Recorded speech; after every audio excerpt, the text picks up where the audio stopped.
ભારતીય સૈન્ય અને વાયુસેનાના સંયુક્ત અભ્યાસમાં આક્રમક પુલના હવાઈ વહનનું કરાયું સફળ પરીક્ષણ. યુદ્ધ જેવી સ્થિતિમાં ખડગા સેપર્સની મોટી સિદ્ધિ. ભારતીય ભૂમિદળના એન્જિનિયરિંગ વિભાગ અને ભારતીય વાયુસેનાએ સંકલિત અભ્યાસ દરમિયાન યુદ્ધ જેવી પરિસ્થિતિમાં અત્યંત ટૂંકા સમયમાં આક્રમક પુલને હવાઈ માર્ગે એક સ્થળેથી બીજા સ્થળે ખસેડવાની ક્ષમતાનું પ્રદર્શન કર્યું છે.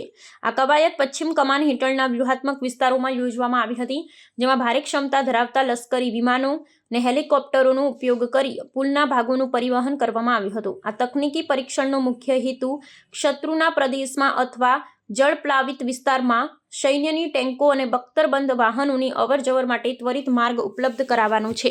ખડગા કોરના સેપર્સ દ્વારા હાથ ધરવામાં આવેલી આ કામગીરી સૈન્યની સજ્જતા અને આધુનિક તકનીકી કૌશલ્યનો પુરાવો આપે છે. આ યુદ્ધાભ્યાસ દરમિયાન વાયુસેનાના વિમાનમાંથી સાધન સામગ્રી ઉતર્યા બાદ અત્યંત મર્યાદિત સમયગાળામાં પુલનું નિર્માણ કરી તેને કાર્યરત કરવામાં આવ્યું હતું. સંરક્ષણ નિષ્ણાતો અને સિદ્ધિ ને વ્યૂહાત્મક દ્રષ્ટિએ અત્યંત મહત્વની ગણાવી રહ્યા છે, કારણ કે આનાથી કોઈપણ કુદરતી કે માનવ સર્જિત અવરોધો વચ્ચે ભારતીય સેનાની આક્રમણ શક્તિ અને ગતિશીલતા જળવાઈ રહેશે.